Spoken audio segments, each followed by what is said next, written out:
Reading the comments, number 12. This was a requested video for the week. This will be a fall themed edition. We got some pumpkins here.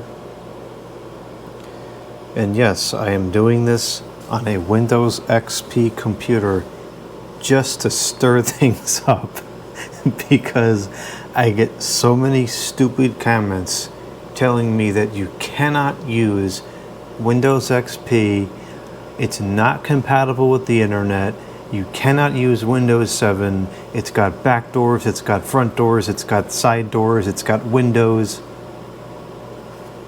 It works fine. And I'm not going to get hacked. Okay, so the first comment was put in just 13 minutes ago, and it's from the Chaotic Wolf. And it says, I share your sentiment on all the versions of Windows you mentioned. Even Windows 8, I actually enjoy it as an operating system. Very lightweight and works well. As for Windows 10, I'm not that much of a fan of it either, but I've used it, tweaked, and bloated for some time. Using Windows 10 LTSC now, which will get security updates for 7 years.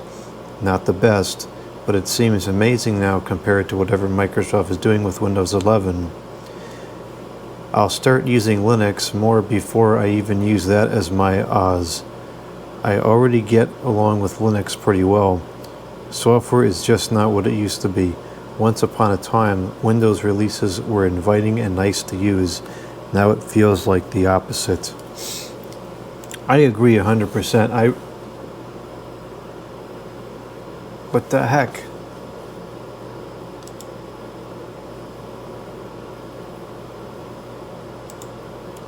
I remember when like Windows 7 came out, for instance, and it was interesting. It was exciting. In fact, I remember the first time I saw it. It happened to be on a CRT monitor. I saw the Windows Aero theme for the first time. And on that CRT, it just looked amazing. I remember in particular the glow of the buttons, how it had that, it looked like a glow. It was so colorful and vibrant. It was a beautiful operating system skin. And I've really never had that interest or excitement for a Windows release or any other kind of computer or software since. And that was probably close to 15 years ago now. Now, Windows 11 also offers an LTSC version, which I have never used. I don't need it enough to even bother to explore the cost. I'm sure it's probably expensive, but that is something to consider for those that are set on keeping with Windows but are tired of all the bloatware and everything else that's in there. I believe the LTSC version doesn't have the majority of that stuff, which is kind of interesting. I extend my security updates on my Windows 10 within another year. Who couldn't afford it to get a new desktop system coming soon? I'll stick with Windows 10 for 6 years. It doesn't make any sense. This is probably going to be the biggest e-waste event ever. Sad that we lost one of the best operating systems. We will have to move on again after this sad event and deal with stupid Windows 11. Well, I do agree that it probably is the biggest e-waste event ever.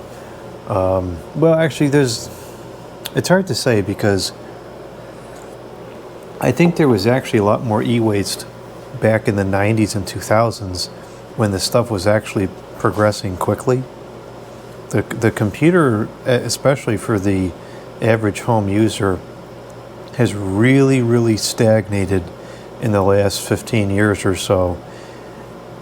For instance, you could use a computer now in 2025 from 20 years ago, which is ironically probably about what we're doing right now.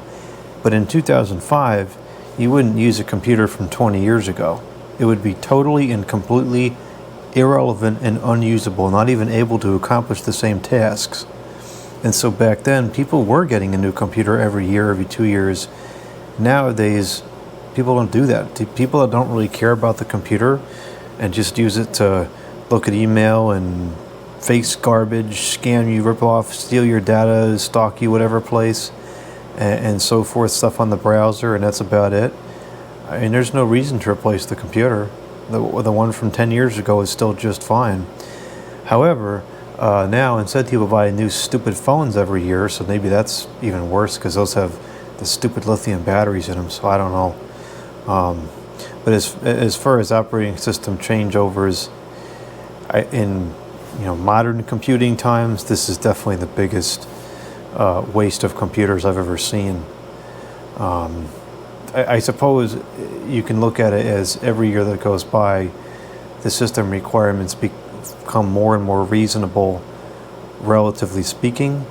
But in 2021, when you couldn't install it on a computer older than 4 years, that was just ridiculous. I do not agree that we've lost one of the best operating system ', though I think we lost one of the worst operating systems, and as far as I'm concerned, good riddance to that software. I have Apple iOS beta software update. Okay. Wow. I have the exact same one. Ampersand dates to March of 1996. It's always interesting to come across people that have the same stuff still that long after it was not popular anymore. I mean, these things, anything brass and wood, went out of fashion here in the U.S. 20 years ago. I know in the Canada and other parts of the world, these ceiling fans stayed in style for some time, but they are just totally extinct. It has become so rare to see a brass ceiling fan anywhere, in public or in residences, which is such a shame. Okay, this one is on the video about some LED street lights, and it says, I'm not against LED lighting, but why can't they make LEDs that have this warm glow? It seems like every LED street light I see is 20,000 lumens of 5500K daylight aimed straight at the ground with a terrible LED flicker. Well, the reason being is because the LEDs are only so-called efficient if you concentrate the light in the spectrum that the human eye is very sensitive to, and that's where they use the term efficacy. If you had an LED which is let's say 3000K, which would be close to 100 CRI, then it becomes a lot less efficient because much of the light that it naturally outputs is being filtered by the phosphors. So LED lights is intrinsically blue, or whatever the color terminology. I don't know if it's exactly blue or there's a different color for it, but it's a blue light source. And so the way you change it to a softer color is you put a phosphor over the diode that filters out some of the blue, so you're left with more of the amber or whatever other color spectrums are there. And although that makes it a lot more pleasant, you consequently lose the efficacy of the bulb. It's a scam in a lot of ways. LED is advertised as being more efficient, but only under certain circumstances. Microsoft is a garbage company. Well, they used to make great stuff. They're ruling the world right now, so although I don't agree with them, it's hard to say that they're garbage. That startup sound is absolutely insane for a ceiling fan. It is. I have never heard a ceiling fan start up like that. That's on the Dayton 36-inch.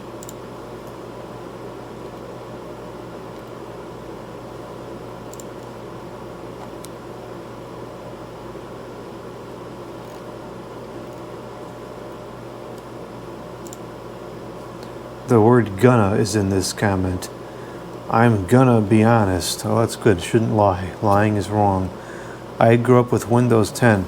That is scary. I grew up with Windows XP in the 2000s. When I was in my technology classes in school, I also remembered I had to use them for tests sometimes, and it was really awesome. I also used to have an HP portable product that ran Windows 10, but I broke it, and now I have a Windows XP that runs... okay, now I have an HP that runs Windows 11, and I can't wait to upgrade the 12 next year. There is no 12 that I'm aware of. My favorite sound on the Windows 10 is Alarm 9 Echo from the clock apps. My Spanish teacher has the clock app and had the timer set Echo, and I would hear it almost every day. This is my goodbye to Windows 10, and I must say it was the best Windows I've ever lived.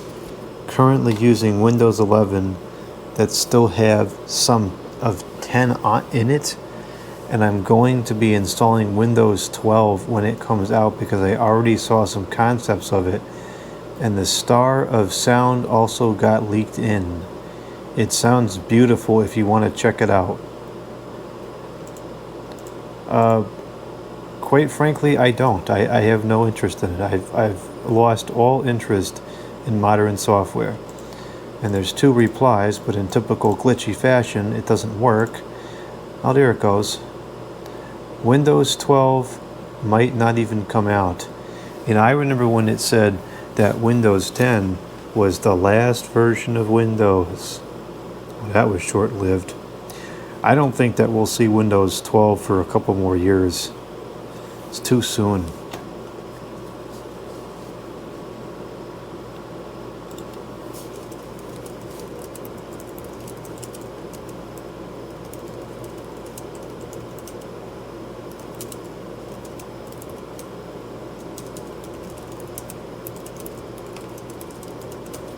You know, it's kind of sad to read comments like this because this person didn't live through the peak era of computing and just doesn't know any better.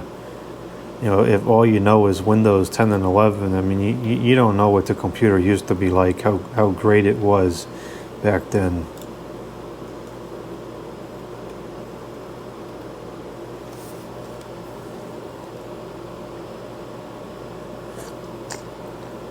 I do not like Windows 10 either.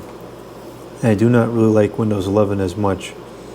I would have personally downgraded to either Windows XP, which is what we're using right now, or Windows 7 on my gaming laptop.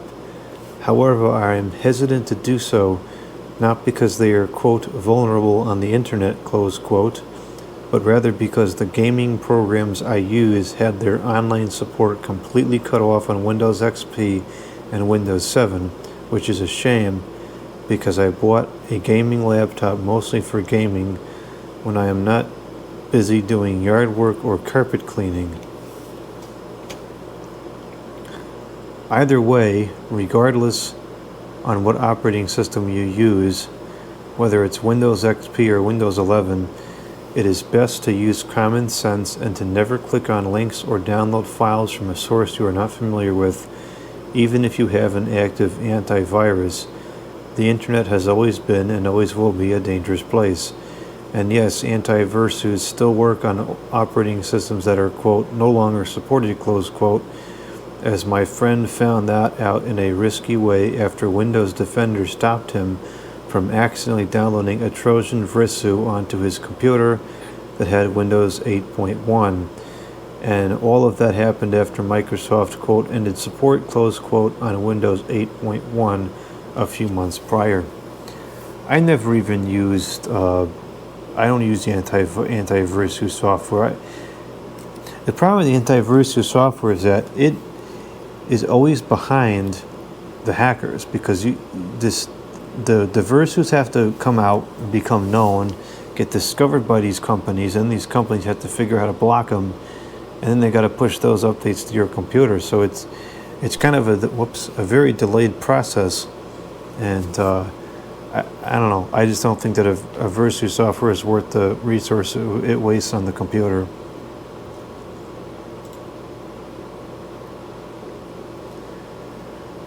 Watch the video in its entirety. Very good take. I don't care about Windows 10 at all, so their EOS means absolutely nothing to me.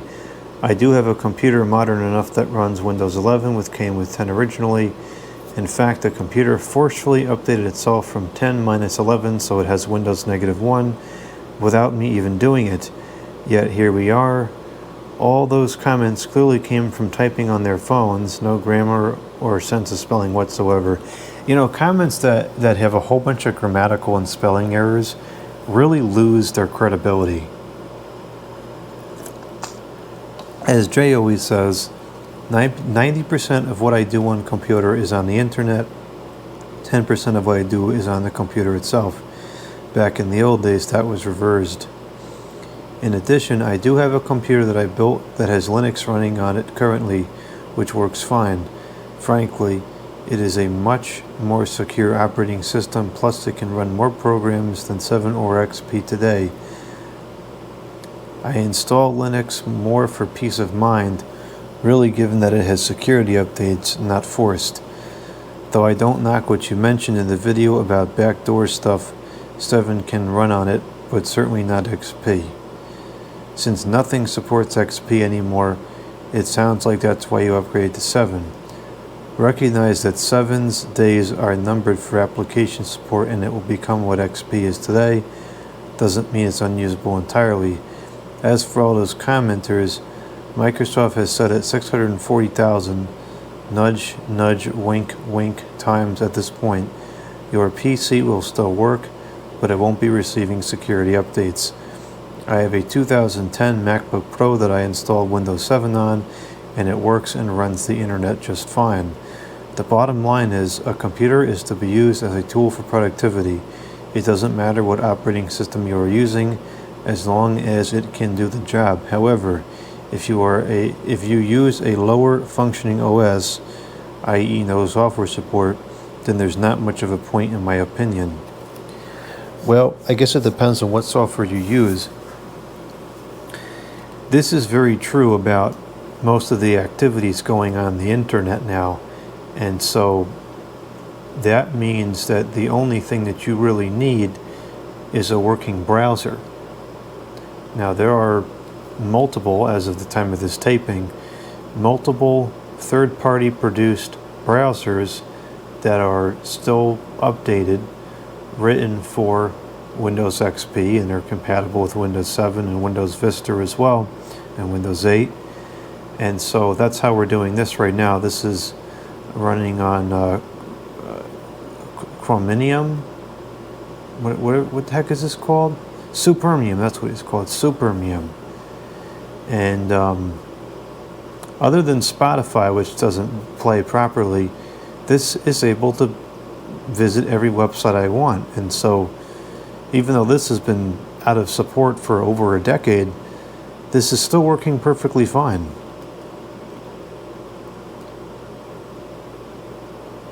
The point of it would be for nostalgia, really. You know, there's more to it than just a productivity tool.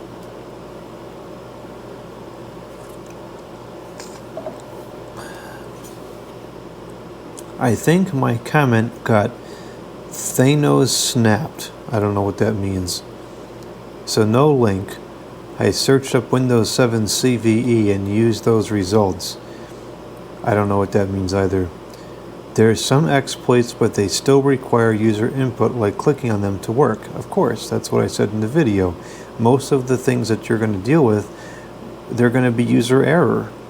If you don't click on things you don't know of, and don't do things that are stupid, you're probably going to be just fine. I ditched Microsoft when the abomination Windows 8 was released. Linux all the way since then. I'm surprised you aren't a Linux user. Well, I can't be, because you can't edit videos on Linux. I mean, I guess you could technically, but there's not much software for it. I can't import videos from my camera into it because Sony never wrote the import program for Linux. Linux has gotten better over the years. It's gotten considerably better, but Linux still requires a fair bit of a technical user to get it configured and to get things to work. And while there are becoming more and more mainstream applications that run on there, there's still a lot of stuff that doesn't work on there. It doesn't interface well with everything. At the end of the day, I'm a hardware tech. I'm not particularly technical when it comes to software. In fact, I really despise working with software. And so, although I have done some Linux work in the past, the idea of having to deal with Linux and terminal command line and all this stuff and it being potentially dodgy, whatever, for my own personal use case, nothing about that appeals. I would be okay with using Linux for some of my dedicated purpose boxes, like the music player. That would be okay with Linux because there's a Spotify version for Linux. I'd be okay with Linux on the TV computer. It just needs to run a browser to play videos. Things like that, it would be fine, but my dedicated workstation, I could not get by on Linux. Okay, that one is not appropriate, so we're going to skip that one. Good video, bro. Windows rant. I enjoyed it. Yeah, that did turn into quite the rant, and I was not expecting it to. That video did not go the way that I had originally intended. But that's fine. I think it came out really good. Okay. This one says, I hated Windows 8 or 8.1. The weird way things were set up gave me a headache. Windows 10, yep, heavy on the disk usage, memory usage higher. I liked Windows 10 up until I had Recall and Copilot forced on me. Too much telemetry. Windows 10 is like malware, spyware, and all the other bad things. Windows 11 is 100 times worse. Microsoft owns your PC with Windows 11. They are... What do you mean it owns the PC? And hold on, let's stop right there. I don't understand why, and this has come from more than one person. I don't understand why Windows 11 is worse. How is it worse? Windows 10 starts the telemetry garbage. Windows 10 is bloated beyond all recognition with telemetry garbage. Windows 11 is too. I can understand the argument against the telemetry, but it's not Windows 11 specific. It's Windows 10. It starts on Windows 10 and it continues on Windows 11. It's still wrong on Windows 11, but it's the same thing. Just like local accounts. Windows 10 forces people to not use local accounts. There's a couple tricks you can use to get around it, likewise on Windows 11, but it's no worse. They're both wrong. Windows 10 forces you to use a stupid Microsoft Online account, and so does Windows 11. It's no different. So I don't understand why Windows 11 is worse.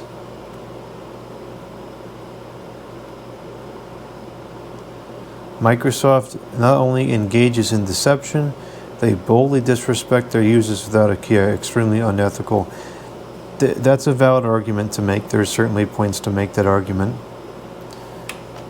I also don't need to know a cuss word was used by a highly irritating tone. Well, I mean, that's personal to you. The entire television broadcast world and media world uses that to cut out things that are not allowed to be said on broadcast. Nice brick walls you got there. I don't have a single brick wall on the property.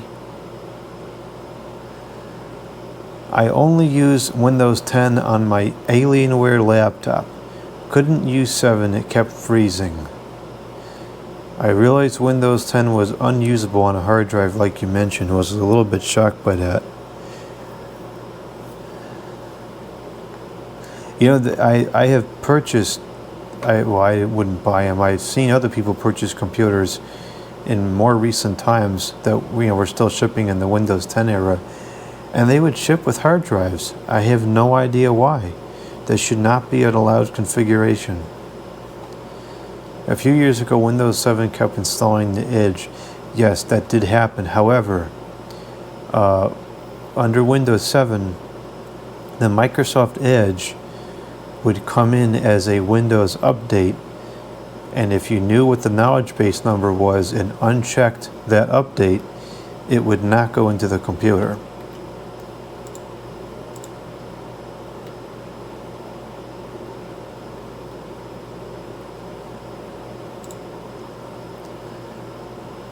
Come on, people, use paragraphs. This is so difficult to read. Well, in the realms of Apple, they launched a new update a few weeks ago to these iPhone users. The iPhone 10, due to this new update by Apple, is no longer supported.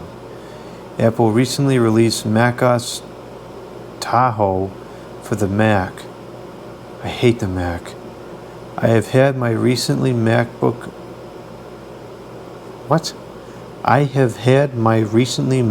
Pro updated to this.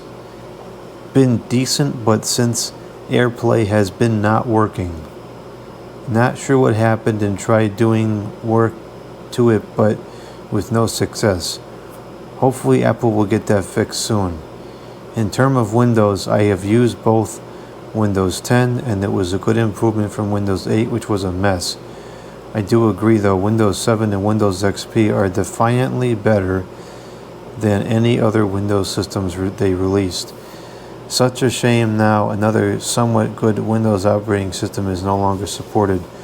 I can somewhat live with Windows 11, but since I am mostly a Mac user now these days, it really does not matter much. With how much I've used Windows 11 though, okay for my used cases. I hate the Mac. I can't stand the Mac. I used to like the Mac back in the 2000s and early 2010s era. Apple made a decent piece of hardware and they made a decent system. And over the years, the Mac became less and less customizable and more a one size forced on you for everybody in every single use case. And I hate that. And it's this incompatible with everything but itself system that you can't use anything. It's so annoying at this point. I can't stand it. And the systems, they used to be rock solid. Nowadays they're not. The video editing computer crashes and freezes all the time. That is the worst computer I own. 15 years ago, that never would have happened. But nowadays, they just blast these systems out like it's nothing. Years ago, you used to have to actually pay for the operating systems. They were so good, they were worth buying. Nowadays, they're given for free. Rightfully so, they're not worth anything. Oh, come on, no paragraphs again. This is on the Merry Bright Double Lights video. I had a set of these. Merry Bright was a play on the original GE Merry Bright line of lights. These came out much later, like you mentioned, sold at CVS.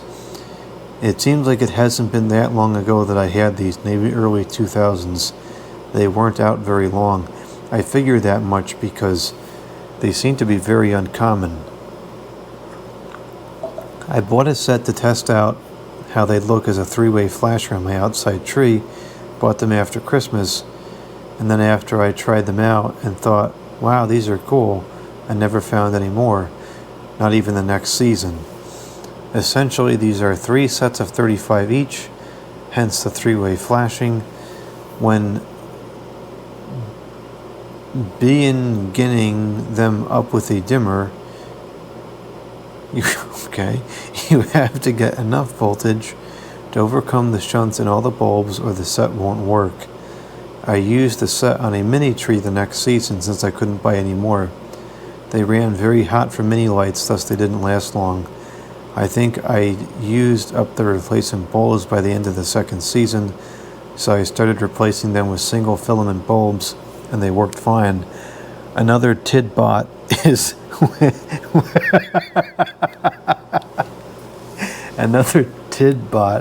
one filament could burn out and the others still work. They were in parallel apparently and not series within the bulb.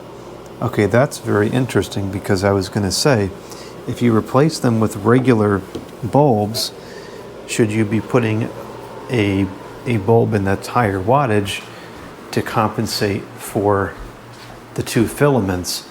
But if the filaments are wired in parallel, then the voltage would not change. And it also makes sense that they get hot. I noticed that when I was doing the checkout, the strings seem to heat up pretty quick. And that makes sense. There's twice the heat inside those bulbs than in a normal mini light string. So I think I will use them on the Variac and dim them down quite a bit so they last longer. I am still using Windows 7. Me too.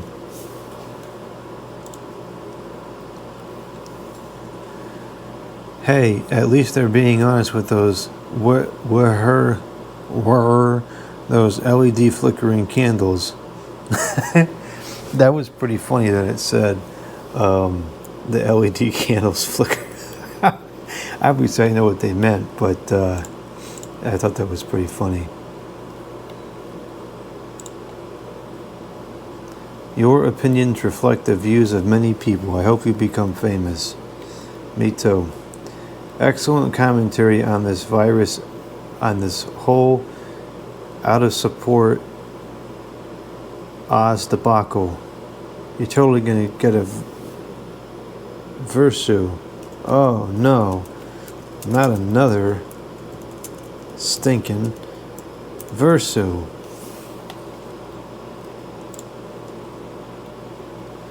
I've never seen a six-bladed crest. Yeah, they're pretty rare.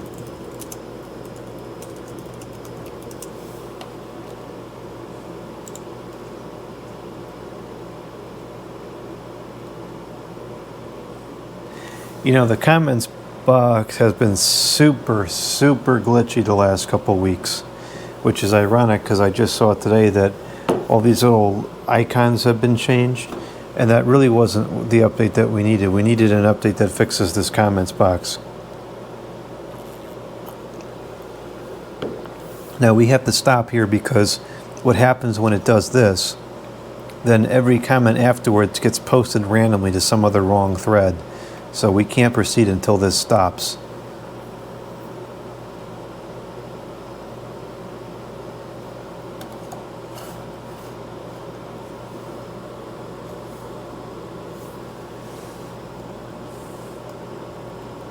Oh, now okay. I thought it was appearing twice, but no, it's not. It's two separate comments. I guess this is the names of the songs.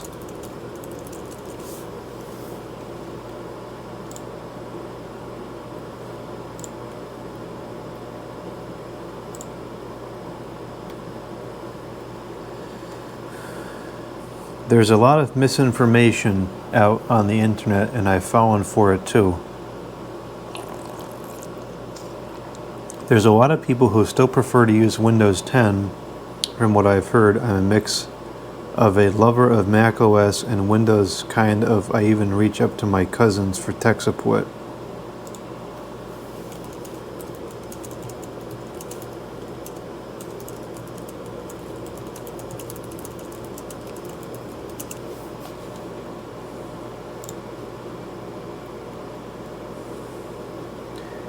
The only real target of attackers is servers and government and high-profile officials 99% of the time.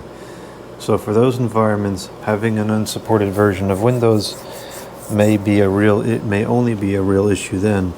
Most attackers are almost never attacking regular low-profile people. Correct.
You can change the wallpaper to the older ones.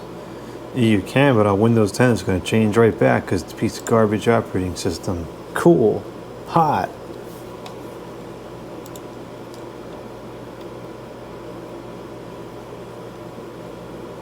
Yeah, it seems to be earlier and earlier every year. This year they were out by the first week of October.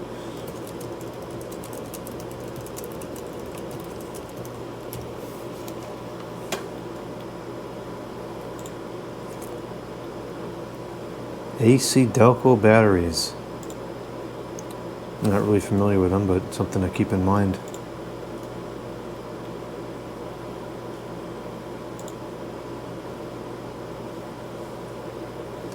Some machines where I work still have 10 even though they need 11 since there's confidential information involved on the machines.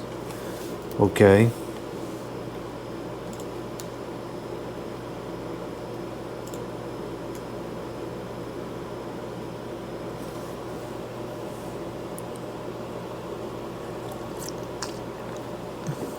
I use Mac daily. I don't like Windows. Windows 11 was slow, always crashed, and they filled it full of unneeded spyware and whatnot. That is true. It is filled with things that are not needed. I know Mac OS isn't perfect, or something most people would like to use, but for my purposes it works fine. Windows 10 was my least favorite OS I have ever used personally.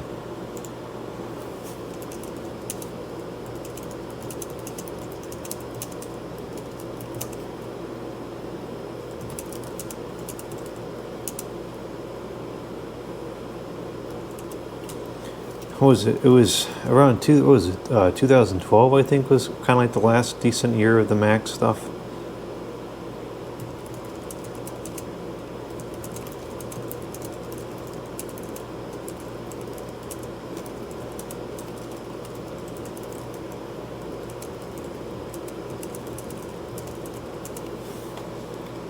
After Steve expired, it was never the same.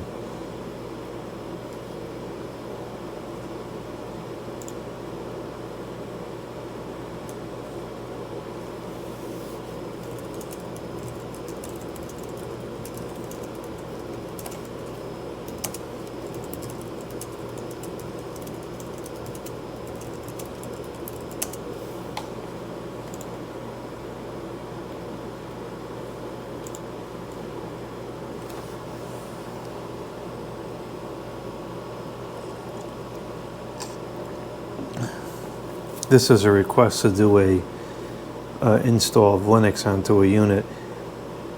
Linux has become easier to work with over the years, but if you're not good at the computer, Linux is not for you.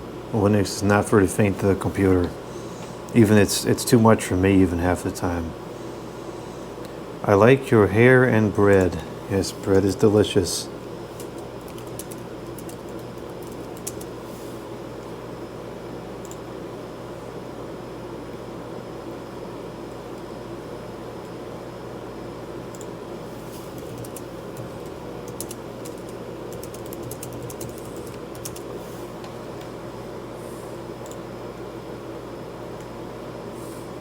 Edge is not really a Chrome knockoff.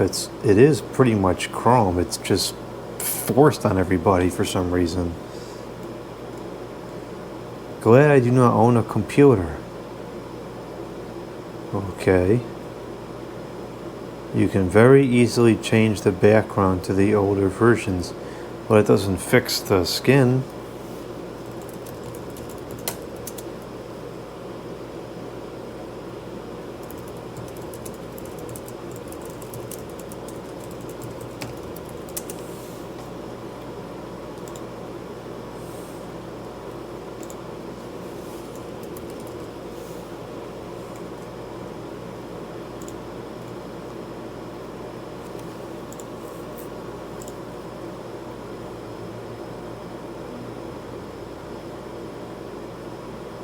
Stop buying Windows. Okay, well, what else are you supposed to do?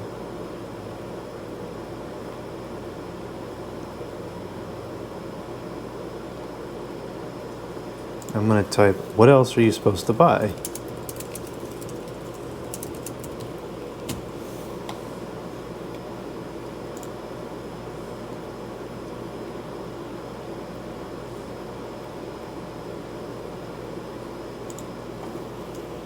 Okay.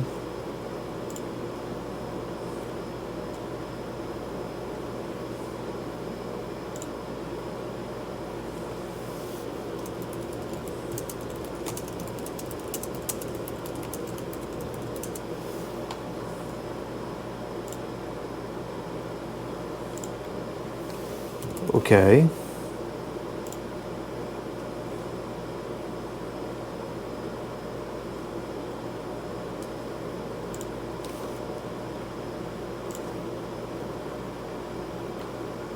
Yeah, there are a lot of options this year. I think more so than there were last year. Either that or last year I didn't look at it early on enough in the year.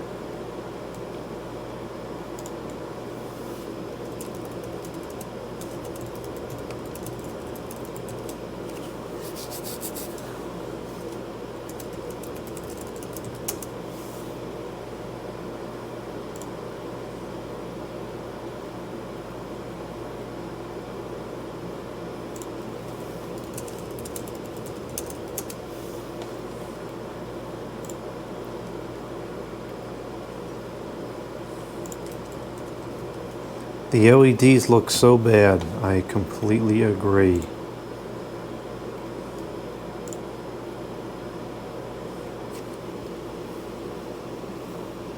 Using a lithium battery is never a pro. That's always a con.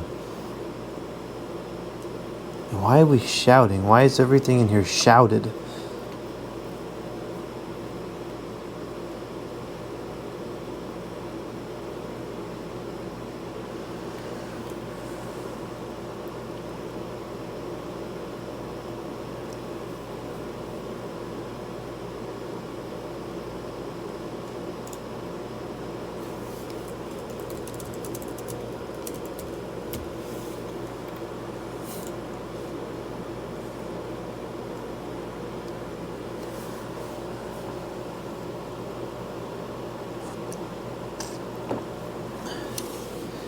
Don't want my way to get rid of the flicker on LED lighting, especially in Christmas lights, is to use a high frequency inverter. At some point I will make a video showing one of these inverters. Not all LED Christmas lights are compatible with the inverter circuit. Some are extremely dim and some won't even run or just will completely overload. The inverter circuit, it's a very simple unregulated output. It's similar to a Royer oscillator, but it does use an integrated .LC for the controller. For the indoor LED Christmas lights, I use a capacitive dropper and a full bridge rectifier, and a filter capacitor gets flicker.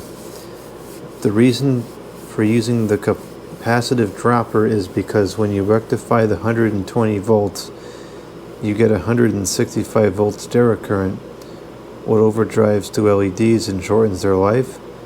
But by using the capacitive dropper, I can regulate the amount of voltage coming out. Not a circuit to build that if you're not comfortable working with 5 voltages. You will need to put a resistor across the capacitive dropper to discharge it, as well as a resistor across the tank capacitor for the filtering. After the rectifier to ARSO discharge it. Not recommended for use by people who are not familiar with electrical. And it's a shame this is so poorly written, because I think there's some really good information here. But at the end of the day, I'm just going to use Incandescent because it works good and looks nice. I knew there was going to be requests to see it with just one blade.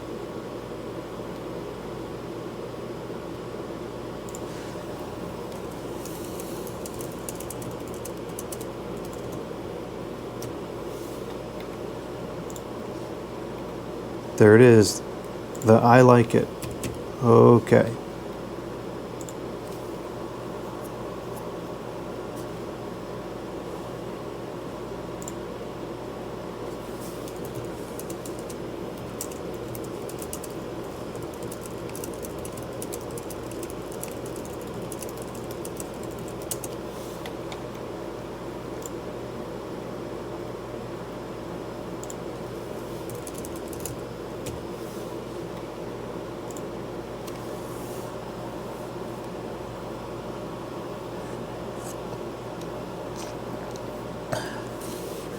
Thanks for the video.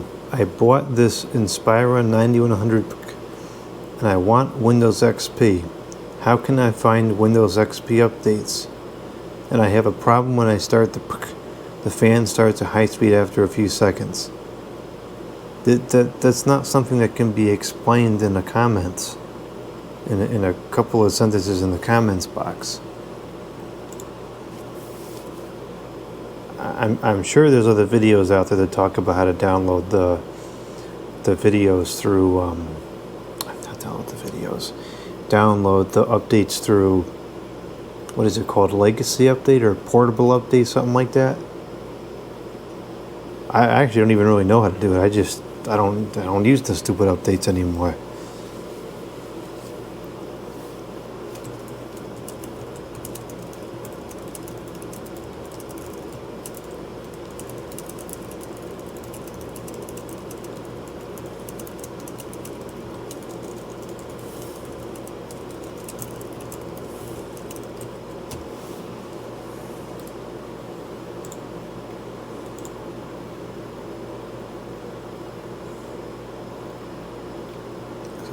A lot of typing going on here.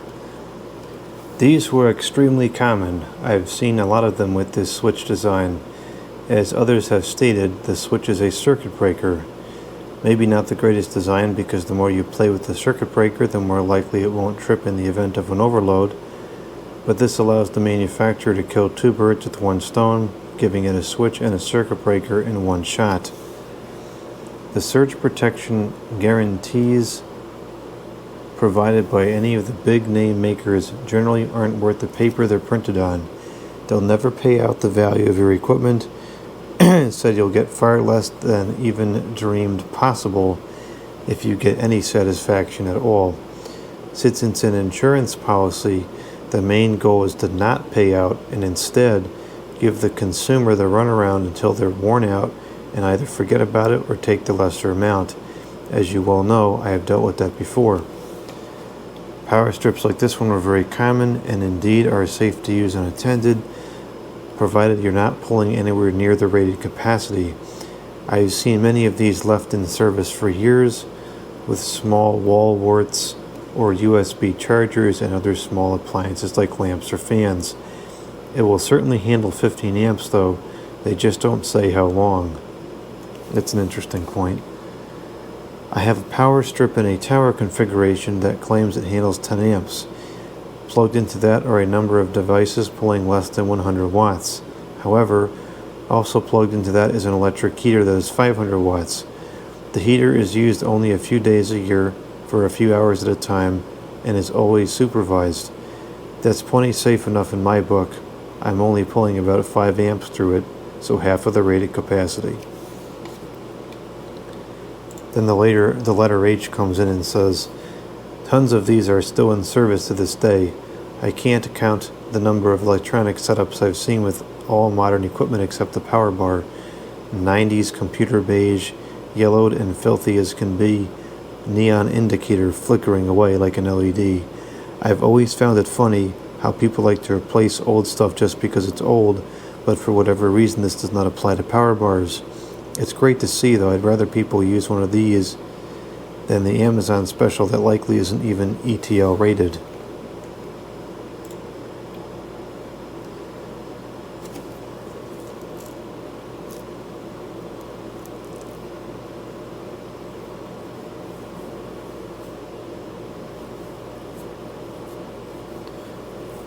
Yes, bars can be plugged into bars as long as you don't pull the exceeded amount of current.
Oh, for heaven's sakes. 0 blades?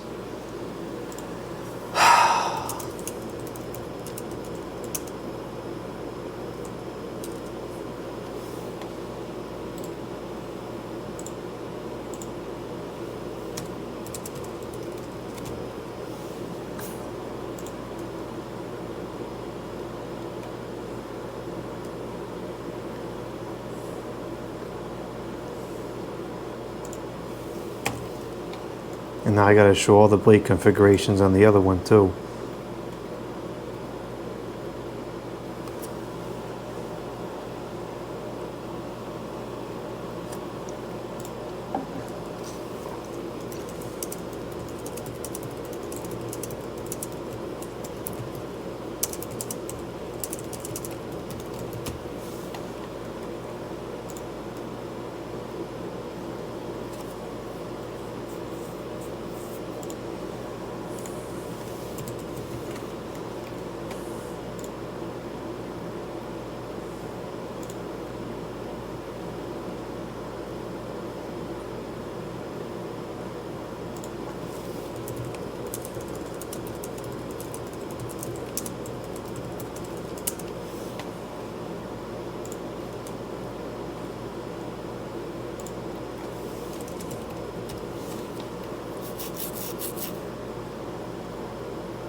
I hate when companies make integrated LED ceiling fans. Many modern ceiling fans are boring and the same these days. I prefer 2000s and 90s ceiling fans the most, not the modern day ones. They wouldn't really match up with my house at all. My house either. I'd rather have a basic pigtail with a stinking one light bulb hanging out of the ceiling than some of those ugly modern ceiling fans at the Home Depot.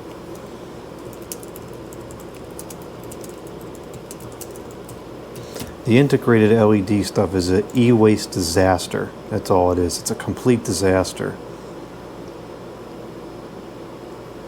I really wish to see more incandescent, fluorescent, and HID bulbs more than LEDs. Maybe the ban of old bulbs could be rolled back because of the Trump administration. I would like that so I can get more incandescent bulbs for my house. We're never going to see more of the old kinds than LEDs.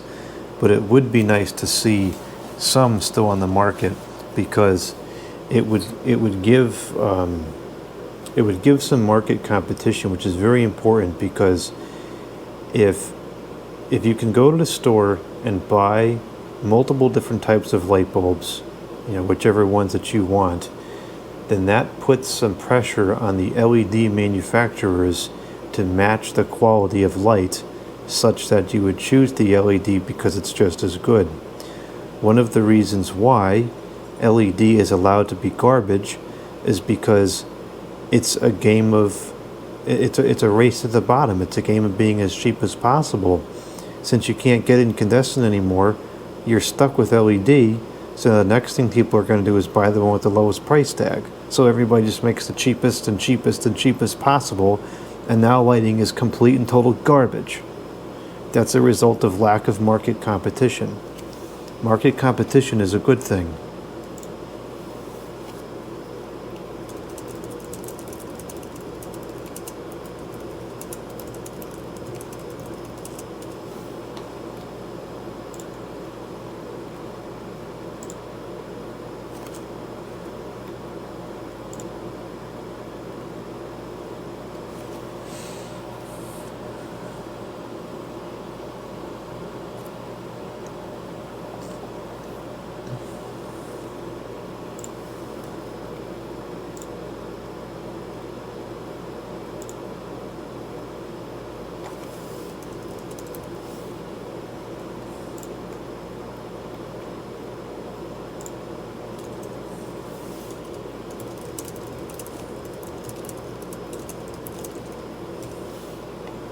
Mercury vapor is a very respectable lighting source. I just have no nostalgia to it. By the time I came around, pretty much all the mercury vapor was phased out in favor of the high pressure sodium.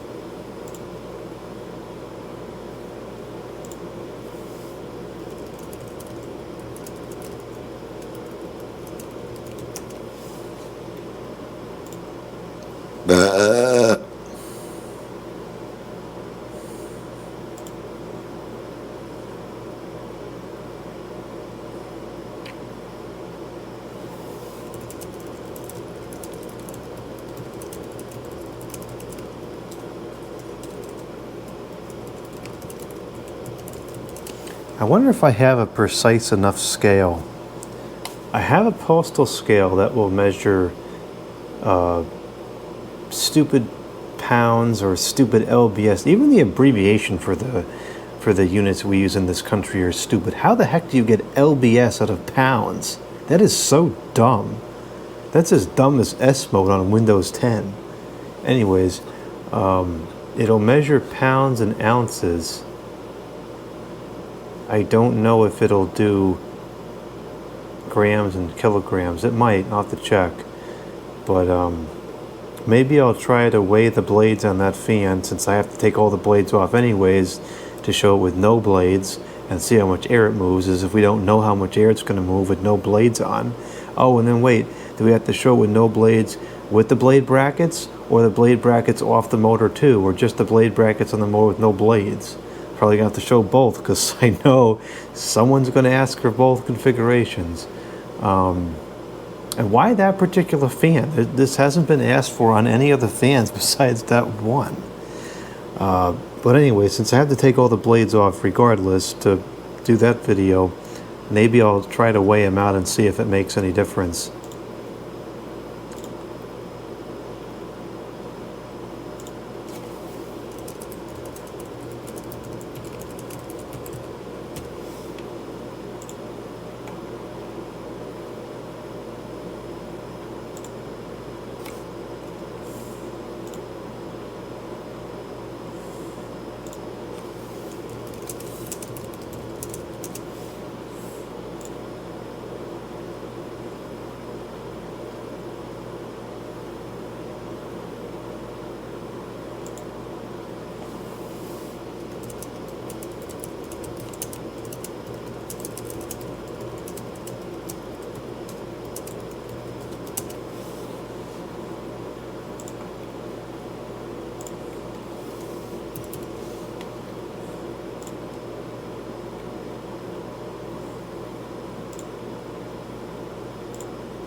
There it is again, without blades.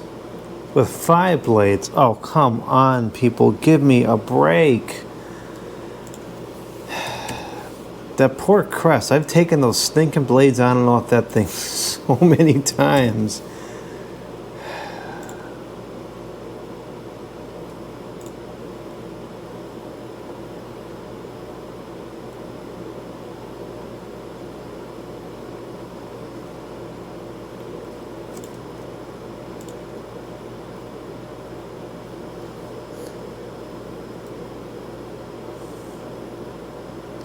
Well, I guess the whole world is seeing power bars like that except for me. Maybe I live under a rock with no power bars.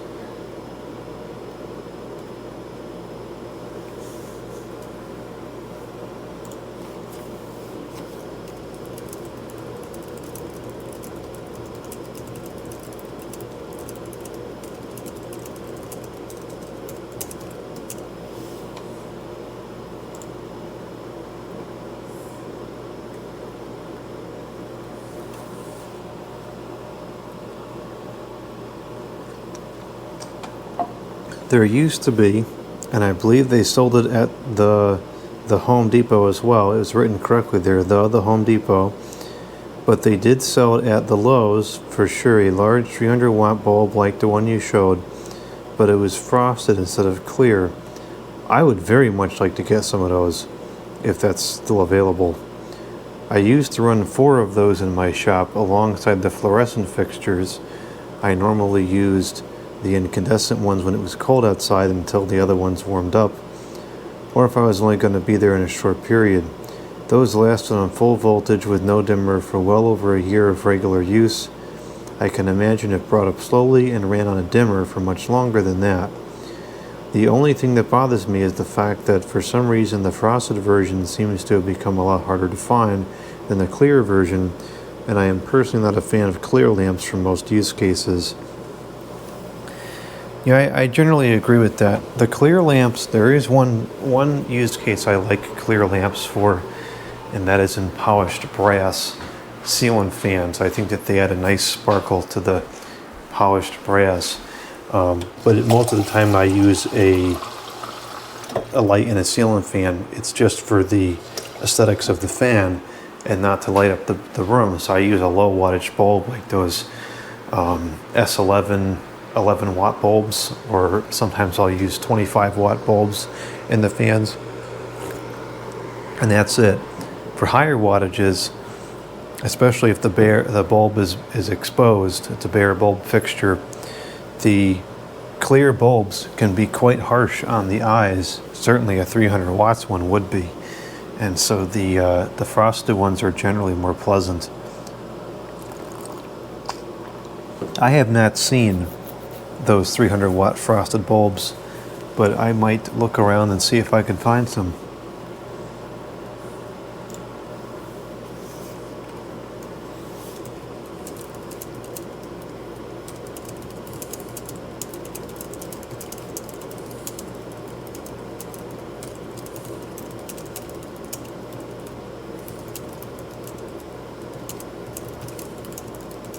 You know, I've thought about doing something similar in the garage as well, setting up some incandescent lights to use when I go in there just for short periods of time, just to avoid putting more startup cycles on the fluorescent lights, which everybody hates, although they're all still working just fine, all three of them. Not one bulb has gone out, not one fixture has failed.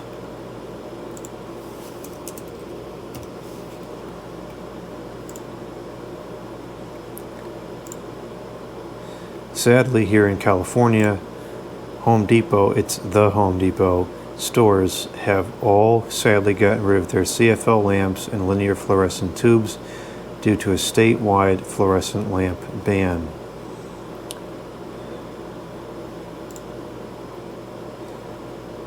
So it says, California is so stupid, is what that one person said.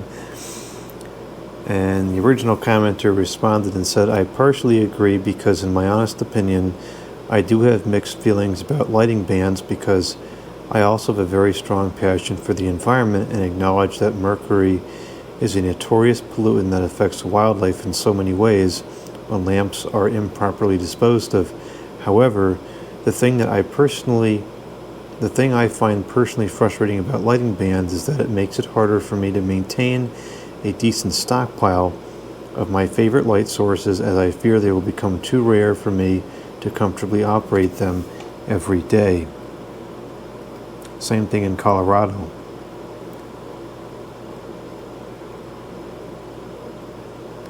I'm glad I don't live in California. The cancer and reproductive harm can't get me. That's kind of funny. Yeah, I can see both ways too. What I don't understand is why lighting products. You know, there's all these movements to make stuff clean and ecologically sound that I have no objection to any of it. I think that's all in a concept that's fine.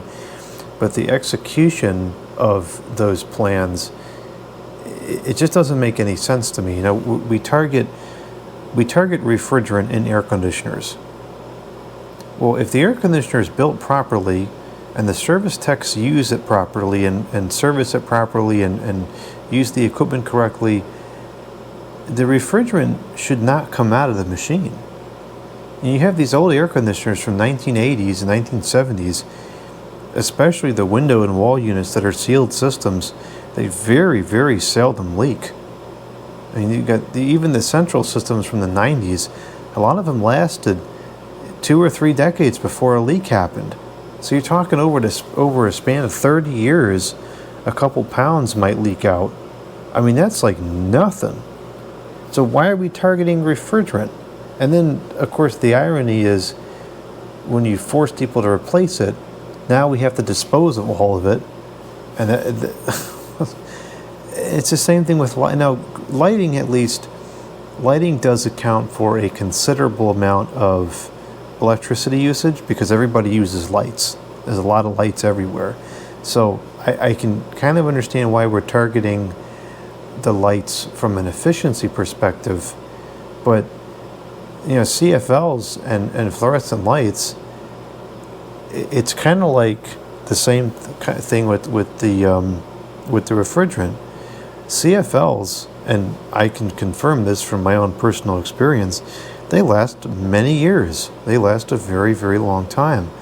And so over the course of 5-10 years, a CFL lasts, some 30-40 years for the older bulbs.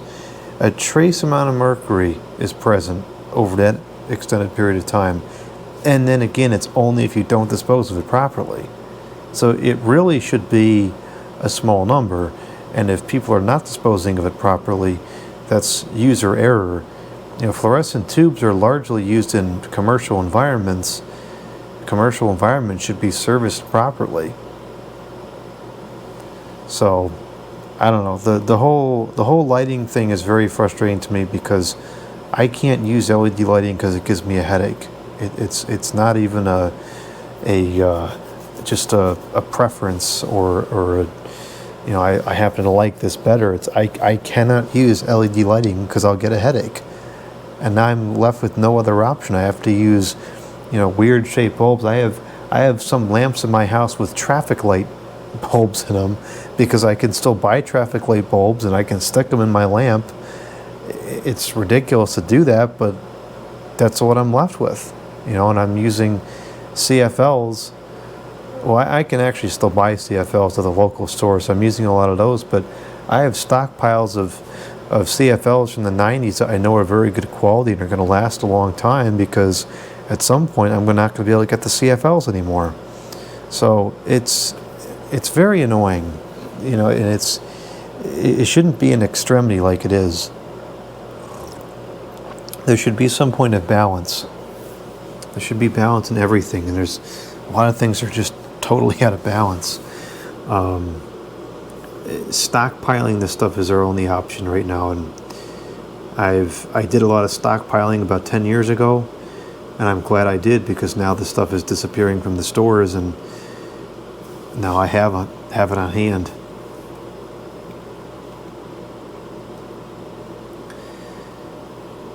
This guy, I believe, is in Canada, and he says at my local Home Depot, it's the Home Depot, there are still plenty of Philips incandescent light bulbs available. They cost a lot, though. $6 for one bulb and $10 for a 2-pack. Fine, I'd buy them. I would still buy them.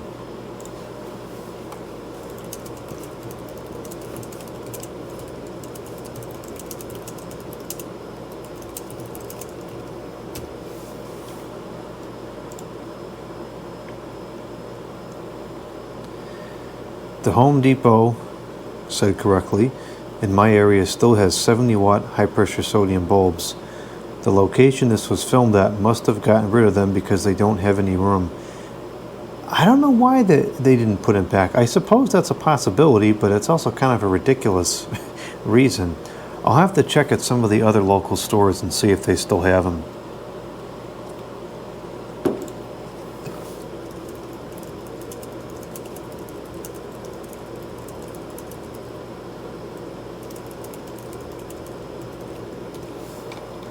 I use a lot of 70-watt high-pressure sodium fixtures on the property, so if they really just don't sell them anymore, that kind of stinks. Although I probably wouldn't have bought them there anyways because they're very expensive. You can get them on the computer for a fraction of the price. You get a bulk case of like 20 of them, much cheaper per bulb.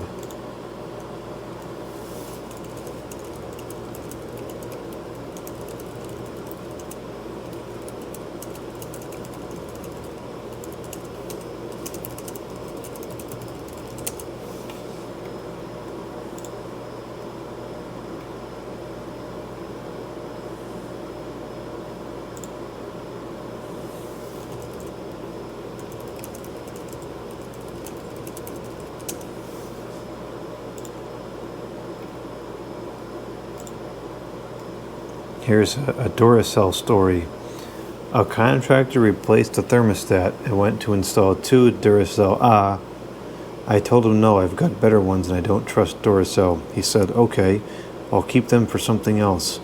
Fine, they'll rot in someone else's stuff. I've bought devices that came with door cells. Batteries went straight to the recycle, brand new.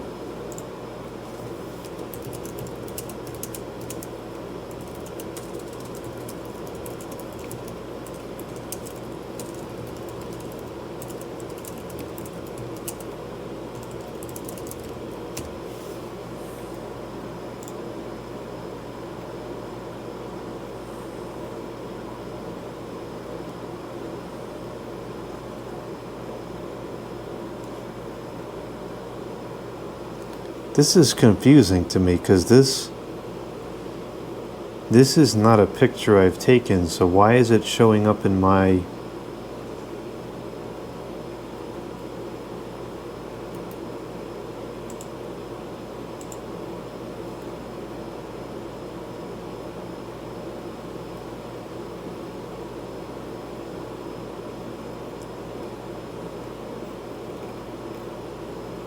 Okay.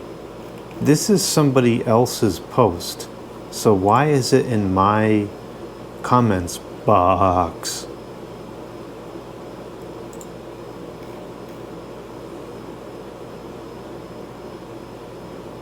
That doesn't make any sense.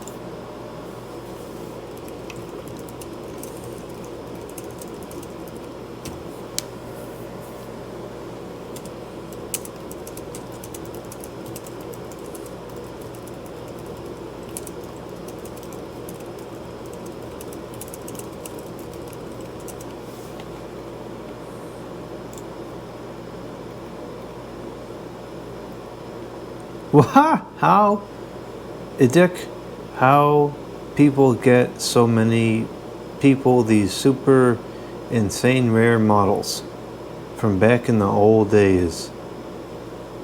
Well, this is fairly common. I wouldn't consider this a late 80s, early 90s 3723 is not that rare.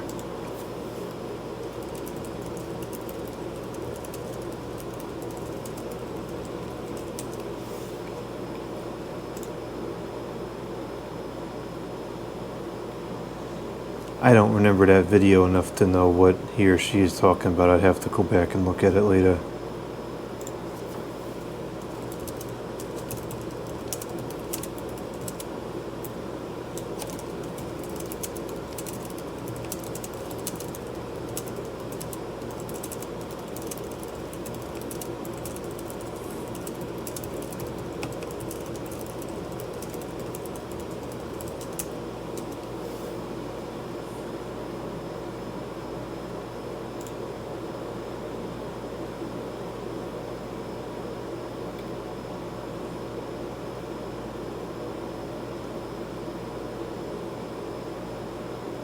This is the same person that asked a very lengthy question before.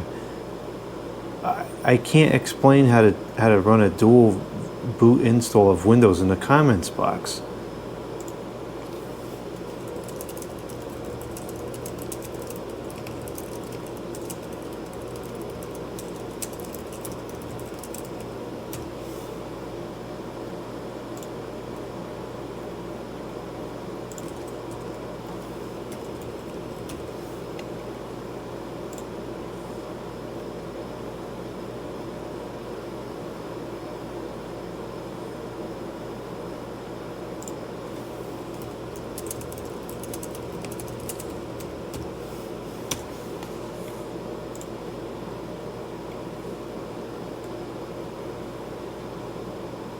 Happy birthday. What?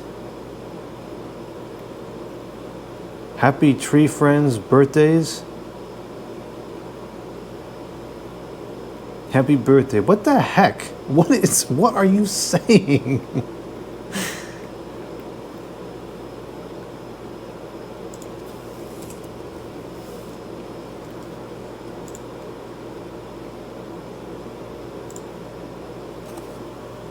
The delay on the diskette phone has nothing to do if it's plugged in or battery operated.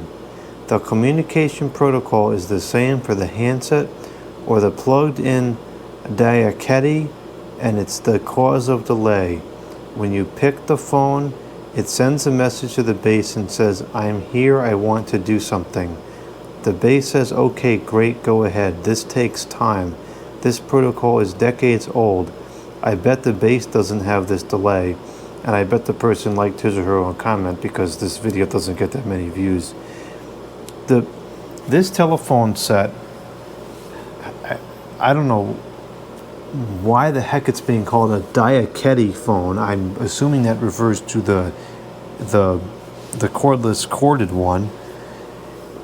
Both that one and the cordless one take forever to connect when you push the talk button. It's like a second or two. It shouldn't be anywhere near that long. It's not that long on much cheaper models using the same protocol. The point I had made in the video was that if it's kind of excusable for the cordless one because you have to conserve the battery power. But if you have something plugged into the wall, it can use as much power as it wants.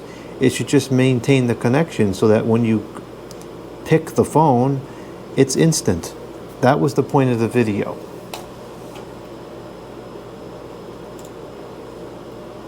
This individual says, "I'm nearly blind in one eye, and these LEDs have made driving at night so stressful and dangerous for me. The harsh glare of the LED bulbs screws with my already poor depth perception even harder and causes eye fatigue. It's not safe to be squinting over the wheel. Also, tons of them have turned purple and made visibility even worse, in which case, what was the point of replacing the sodium lights at all?"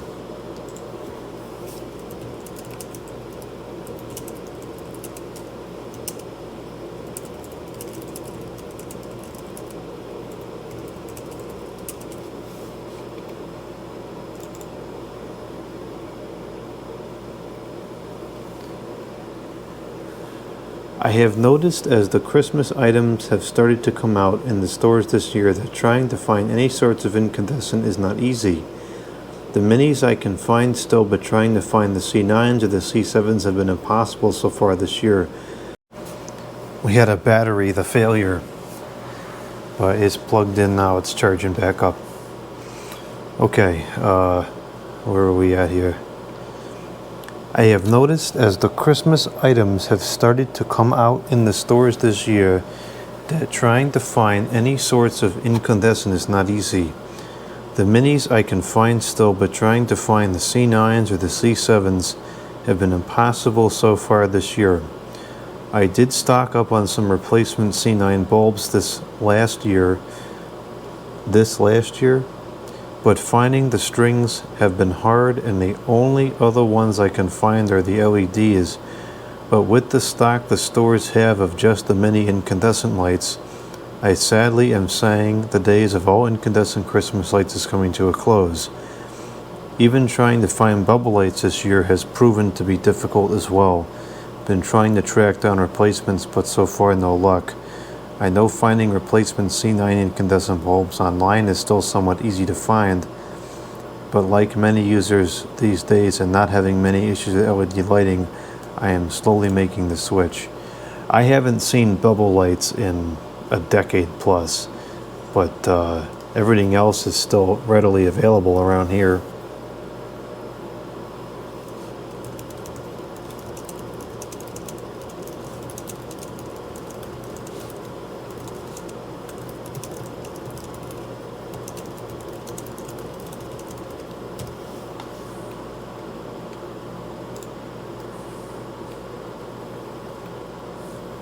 All right, this is so confusing to me. Why are these posts from other people showing up in my comments thing as if it's something I can manage?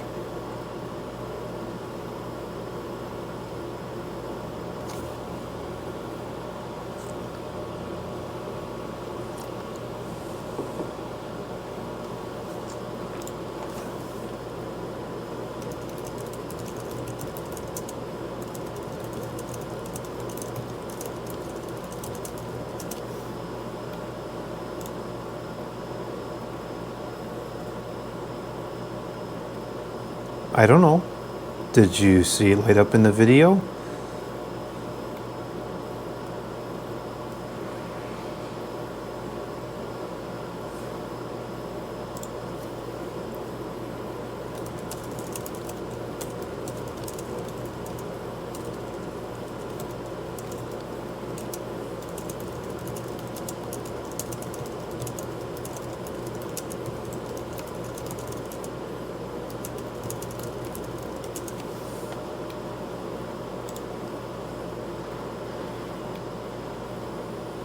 What the heck?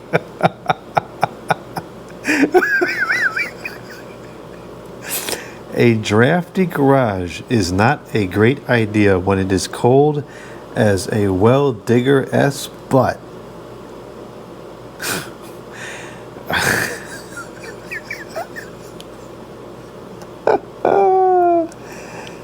Oh man, I tell you, 11 years later, you still never know what is going to come into this comments box. Video idea. Uniden loud and clear cordless phone talks about stupid AI. Okay, I'm going to write that down. I think we can do that.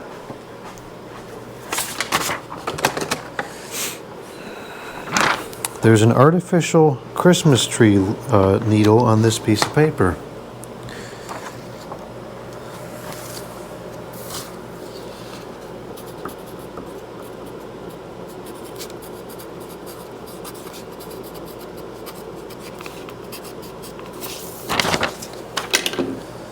Whoops, I almost knocked that off the table.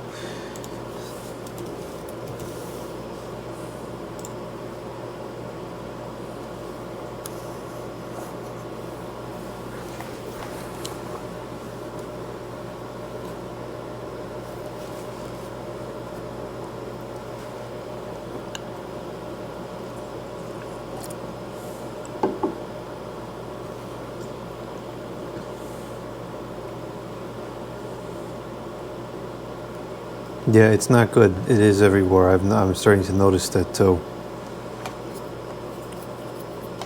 It's nice to see that incandescent lights are still available at really good prices. Walmart still carries mini lights for $2.97, which is only 1 cent cheaper than the other Home Depot. I'd much rather go to the other Home Depot than the Walmart. For sets of 100, but there are no C9s, but there is C7 and C9 replacement bulbs for $1.63. They even still have the colored flame bulbs and flickering candle bulbs also for $1.63. I did not get many lights last year because I bought a whole bunch last year, and that should last many years. How many bulbs are in the package of flickering candle bulbs that costs $1.63?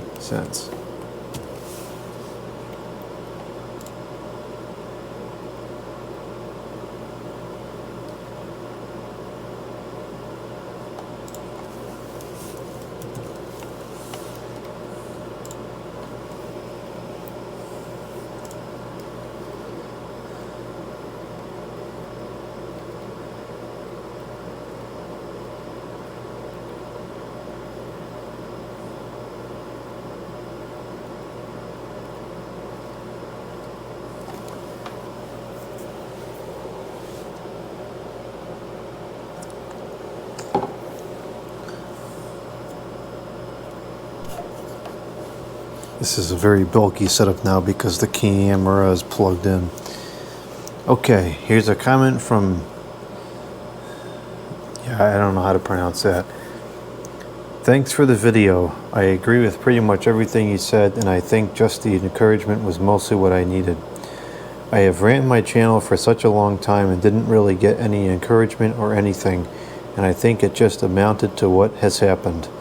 I'm going to make a second video responding so I can fit more detail, but just the fact you made a video for me giving advice means a lot, so thank you. You were one of my inspirations for doing fan videos, let alone repair videos. I learned a lot from you and people on forums and stuff and channel and my channel sort of went in that direction. I am going to try some new and different things. I took notes on things you said here and going to try and figure this out. God has my back and I have support from my friend. She's going to give me advice on managing what I'm doing, and I will take your advice and see what happens. Like I said, I'm going to make a video so I can explain in more detail and so others can know what's going to happen. I just need some time to decide whether I should cancel the videos I was working on or just push through and finish them. Not sure yet. I have some plans I am going to try, new video ideas, and new things I want to bring into this community. I love repairing stuff, but I am considering expanding and doing tutorials, skits, and other entertainment-aimed video ideas. Right now it's hard to have a consistent schedule because I am busy with 100 things, and usually if I have nothing to fix, there's no videos. Oh, just buy a house, you'll never run out of videos then. So expanding should help me make content without having to fix something.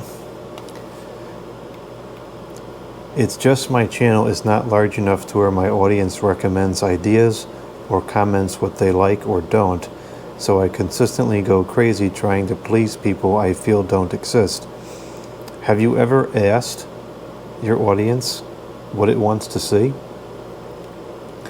As far as editing, I think I will tone it down, but I do have to edit stuff because sometimes I get stuck on something and stop recording so I can have time to think, or sometimes I get interrupted and have to make a cut. But I also wanted to make more quality stuff since that was another inspiration for me that I will discuss more in my next video. Thanks again, Jordan. I honestly didn't think that any of the big names cared about me, but seeing your comment first blew me away. I hope one day I can refer to myself as a big name too and help others. You will. Just give it time. My username is Trash Salsa.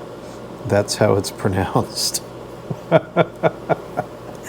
Okay. It's a really dumb name, but I made it when I was like 11 and just stuck with it. It was just me typing scribble on the keyboard one day for a game I was playing, and I was amazed at myself that I spelled Trash Salsa without the vowels. I thought I was like some genius, and that's the name I stuck with. Now I feel weird because you're not the only one that didn't know how to say it, and now I question if that's going to be an issue on my channel. I honestly don't want to change it since it's been there since my beginning and it's unique, but I don't know. Anyways, thanks again. God bless. Trash Salsa.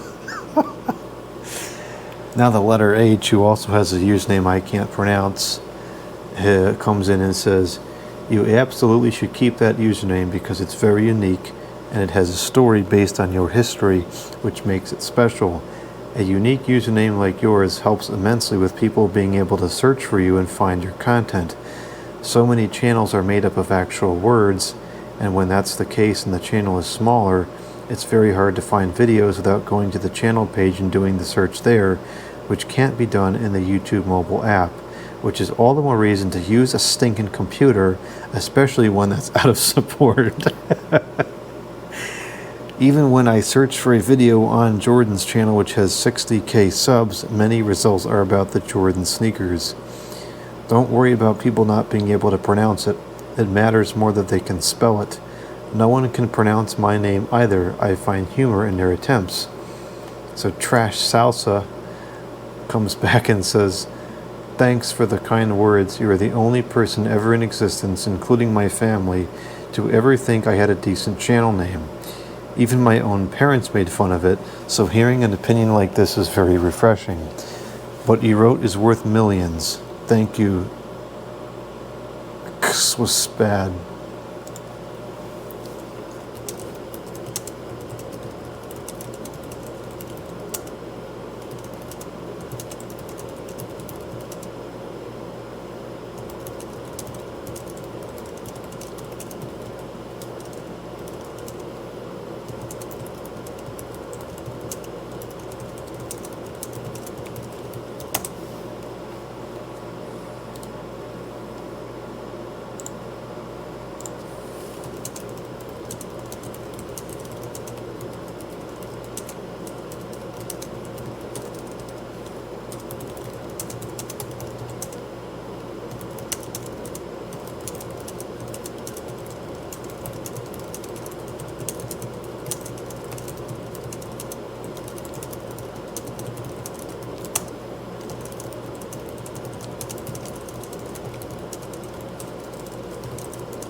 So I don't think that usernames or channel icons should ever be changed.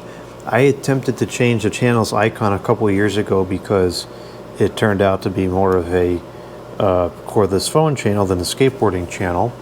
So I changed the icon to a cordless phone, and it didn't feel right, because the icon that we've had, this icon, or an icon if you're a telephone scammer, it's just like become ingrained in the channel, and it's just part of the brand recognition.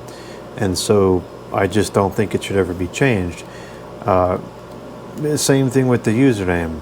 If you change the username, your brand recognition goes away. I don't think you should ever change it, and it doesn't matter what other people think. It doesn't matter if everybody else on this planet thinks it's stupid. If you like it, then that's what's important, and it should stay. So I wouldn't change it.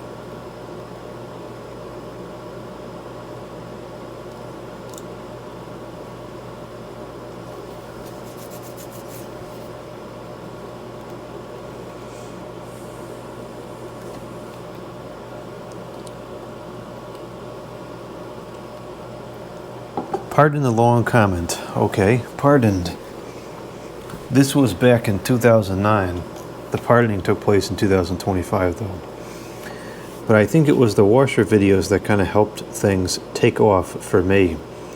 The first one I uploaded in 2009 was in 5 parts because back then YouTube still had the 10-minute limit. I remember that, and I thought it was actually 8 minutes. Next thing I know, I start seeing like a couple to 1,000 views on them, and I was like, what? People really like these? So I uploaded more, and they had so many views, which really amazed me. I also did some how-to videos later on too, and those did great as well. One thing though that naturally happens is, as there are more users and videos, it will become harder to get noticed. Another natural thing is that videos were popular at one point won't be later on, just like the washer videos. That is all very good information and very accurate. And that's why I've always said with my channel, you know, I happen to kind of get lucky in a sense that I latched onto the cordless phone content, and that was something at the time pretty much nobody else was doing. You could find a handful of videos about cordless phones from random channels that just happened to upload a video about cordless phones, but you could probably count on one hand how many channels there were dedicated to cordless phones.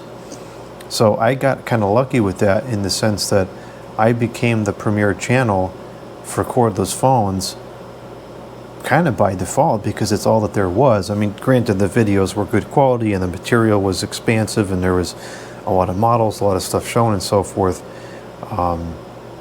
But I was kind of the only one when that started, and then it wasn't until later on that more cordless phone channels came along. But it is becoming extremely difficult to find a topic like that which is not already extensively covered. And it is true that some things that are popular now will eventually fall out of favor.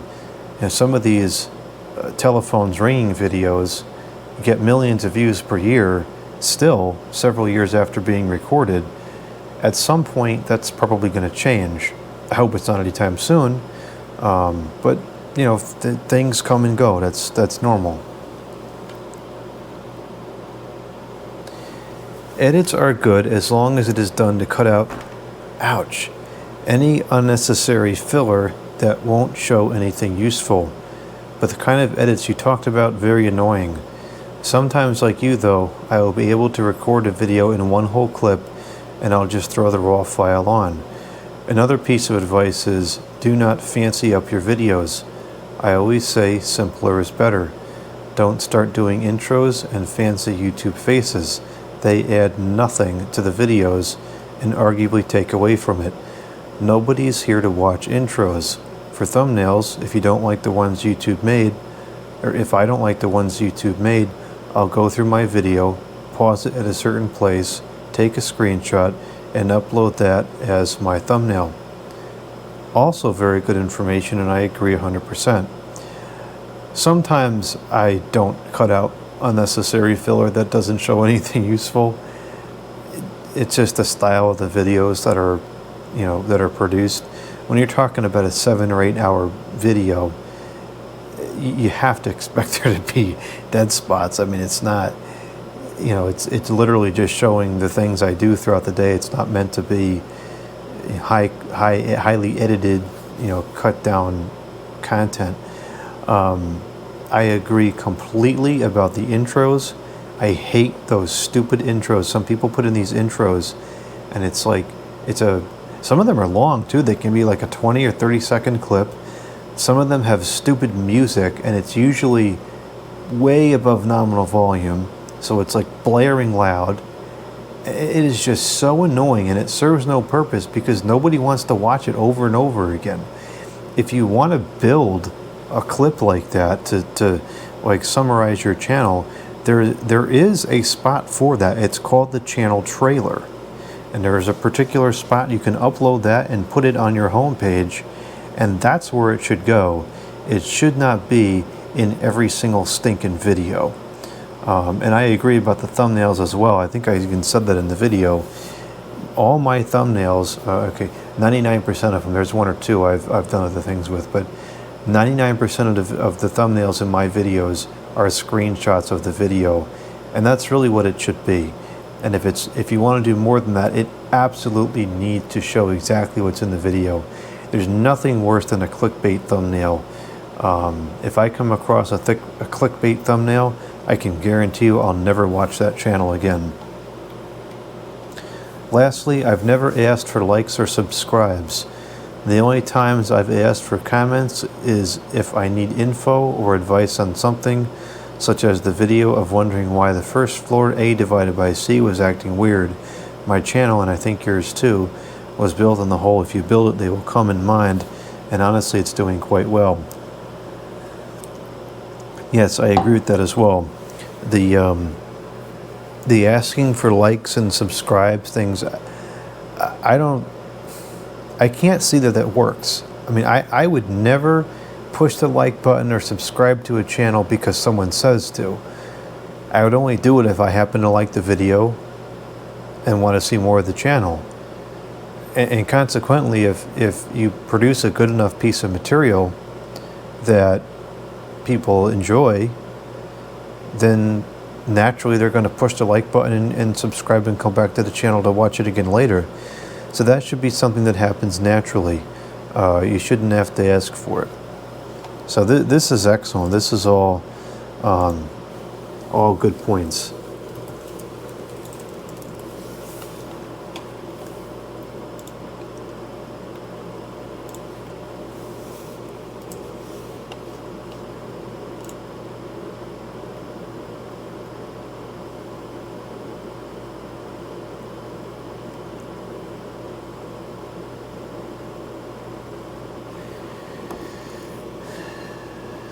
Nope, that video 100% was shown. I'm pretty sure that it was put in episode 3.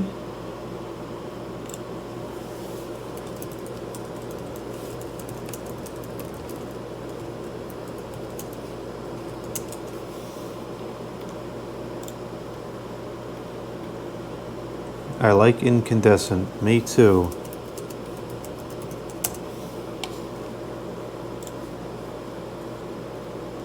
Supposed to be an accent in there, but I don't know how to type that on the computer.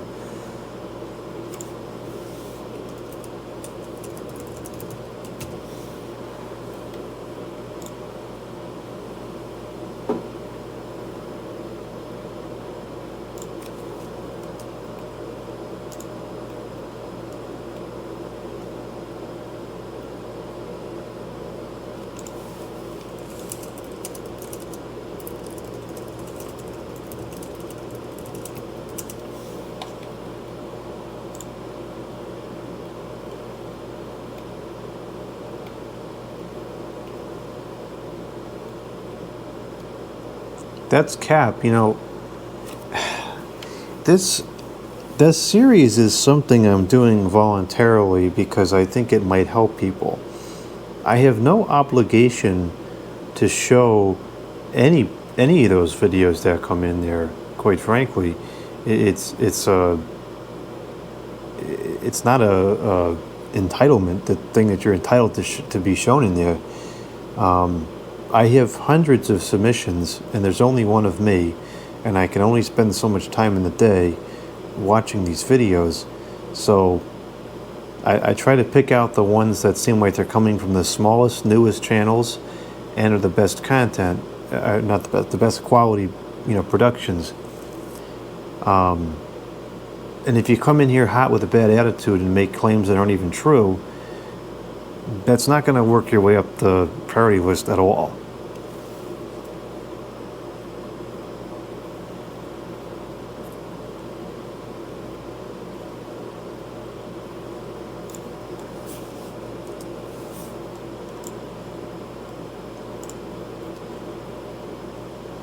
So this one is suggesting for the videos this week a discussion on money, debt, dieting, food, menu, and faith.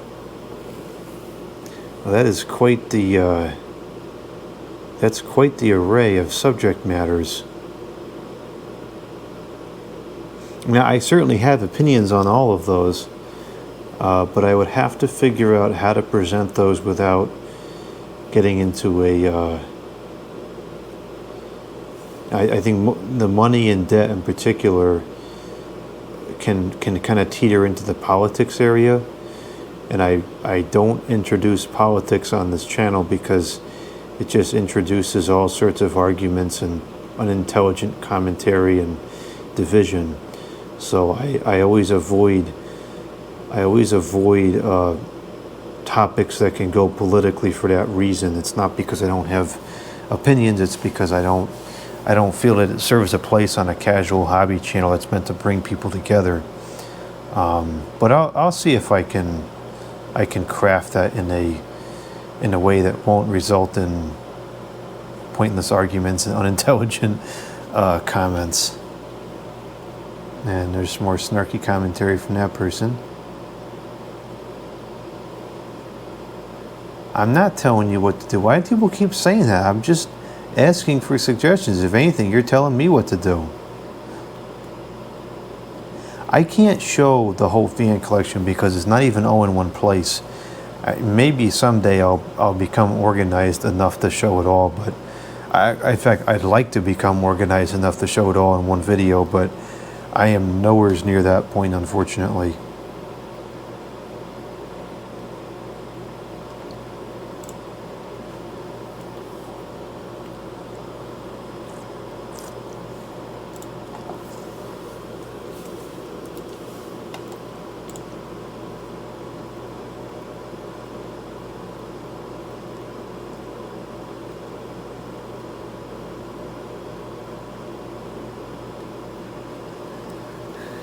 After seeing the Piccolo in the room in its entirety, my opinion still stands. Also, I think it has a better factory low speed than the Northwind 29-inch.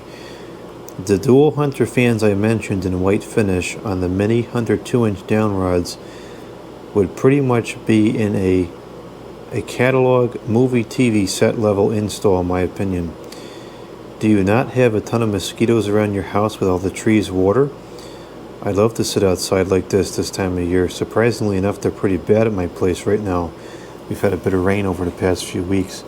So what he's talking about, his opinion is that, and this was an email discussion we had, the craft-made Piccolo hangs too low because of the box.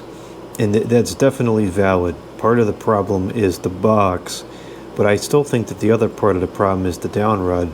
That is a 6 or an 8-inch rod on there, which it comes with by default, and it puts the blades considerably lower, beyond just the depth of the box, than the rest of the down rod mount fans in the house, sans the living room setup.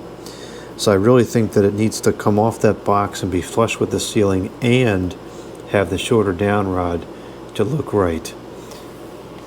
And it does have a pretty decent factory low speed for a fan that size.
I spotted a patent U2 1887.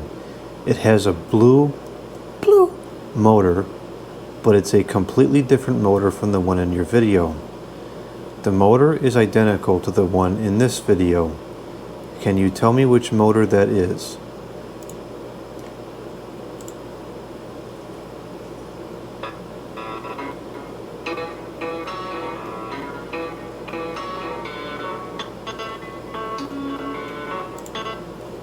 What we have here is an 18-inch patent. I think that this new UI is a little bit more intensive on the graphics card, because this used to play just fine on here, and it probably is, because now we have these buttons that have a transparency shader which is displaying behind the video. So what we have here is an 18-inch patent high velocity air circulator, model U2 1887, fan dates to around 1993. 3-speed, pretty decent shape for its age, pretty clean. Look on the back side here, fast powered with a Macmillan PSC motor. he just said what kind of motor it is. Are you serious?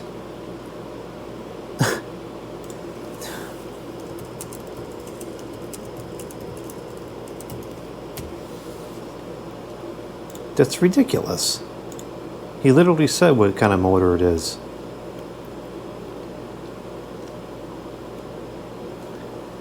About the 2.4 volt thing, in a set of 50 lights running in series at 120 volts, each bulb receives approximately 2.4 volts. Let's look at the math here just for the curiosity of it. Look at these buttons. What a great interface this is. I love this OS skin. It is so nice. 120. The buttons push down like actual physical buttons. I don't know why we ever went away from this. Divided by 50. Yeah, it is 2.4. Okay.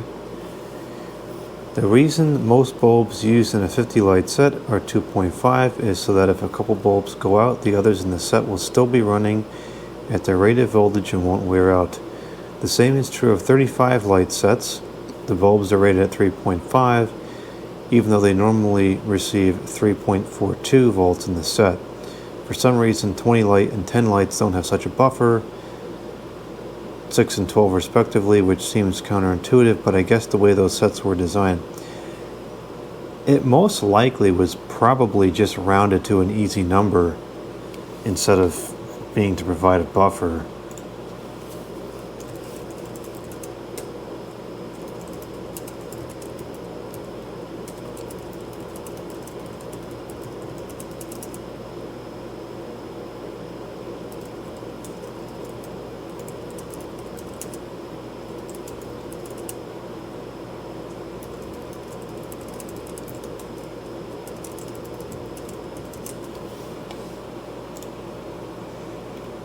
Try 30-second cleaner on the deck railing. Works like magic.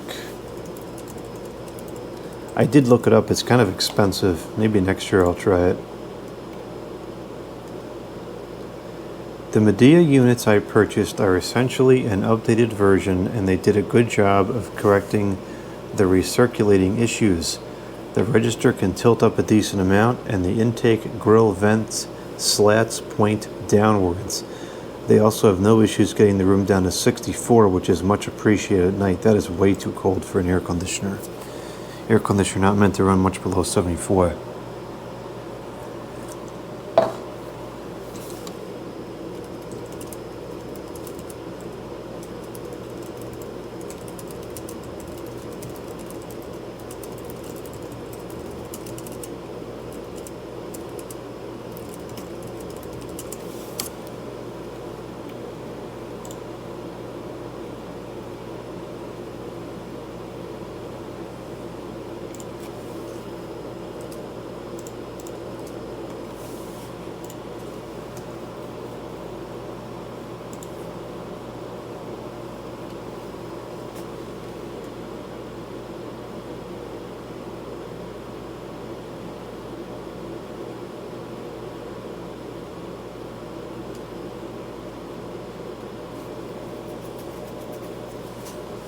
There's always a tripod kick in the video, almost every single video.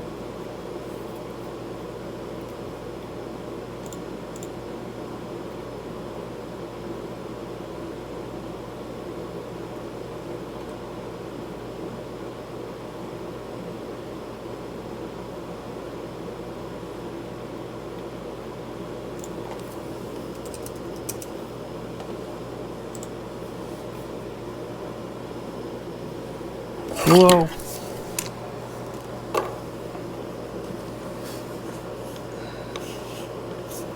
Yeah, having the camera plugged in is definitely inconvenient, but it's getting the job done.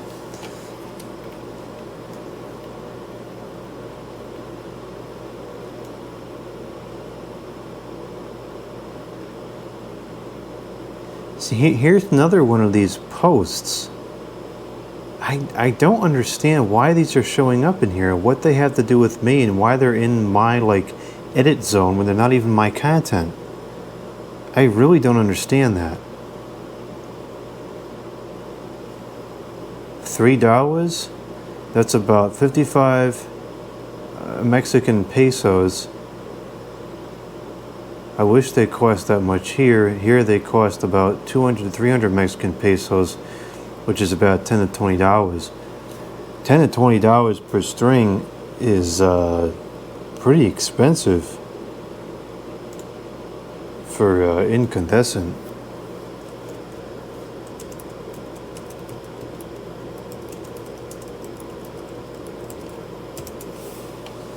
That's very expensive for Incandescent.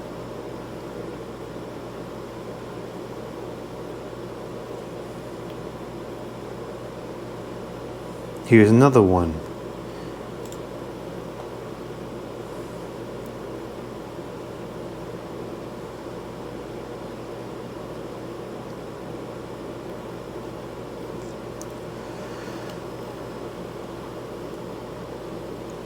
It doesn't even seem like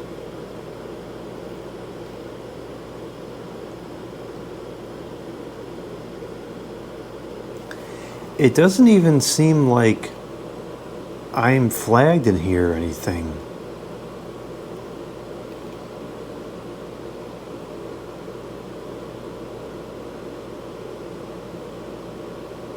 Oh, wait a minute. I might know what this is now.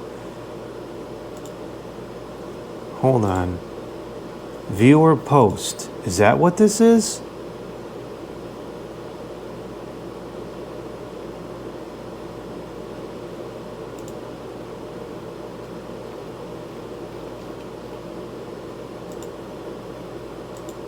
Well, this doesn't make any sense either, because why does this appear as if it's some kind of it appears like it's something I can edit, but it's not my material. Why do I have an edit view? How do I get to the... Do I have to go to the...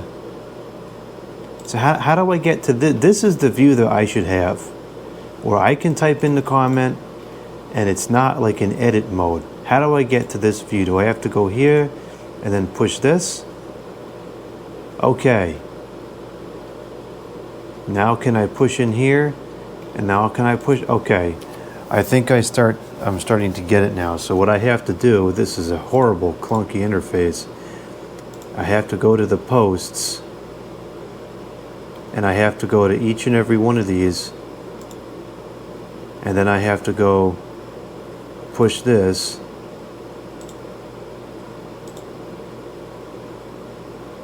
and then I have to push this, and then I have to sift through this and find the post that was in here, which was of this box fan, and it's not necessarily the last one that was posted. I got to scroll all the way down here until I find a lot of enter signs here, until I find the post in question, and then I can type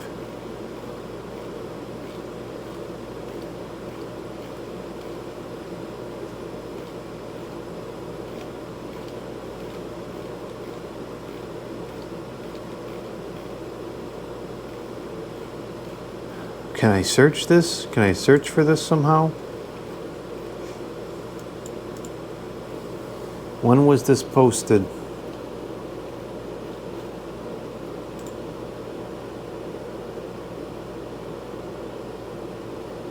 July 3. So this was posted a while back. Is there a title to this? Can I search for a title? No.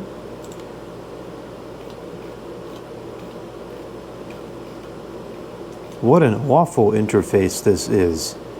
This interface stinks.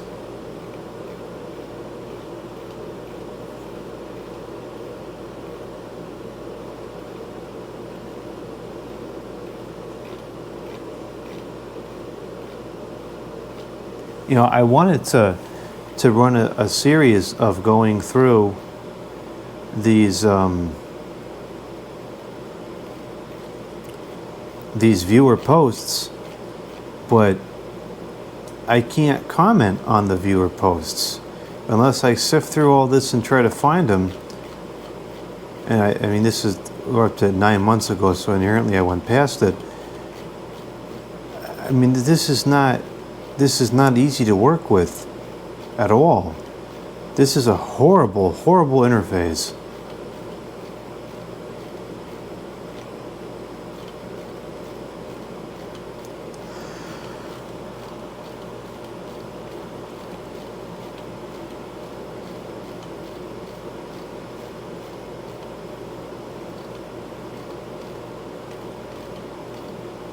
Should be somewhere like the 3 to 4 months ago range, so we're in the right range now. Let's see if it shows up.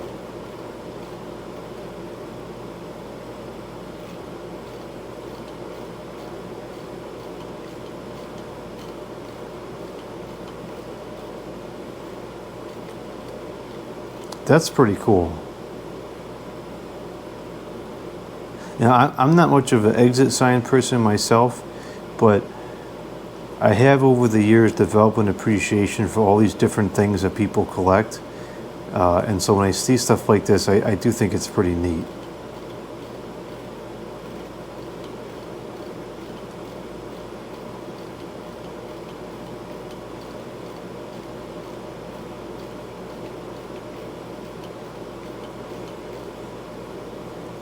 Now in 2 weeks ago, so it's definitely new camera.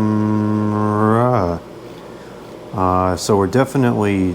It says I can't even find this thing. How do you? I'm getting mad. How do you find this stuff? Okay, I'm gonna have to end this video now. I'm getting upset. How do you find this to type? Anyways, I'm gonna go to sleep.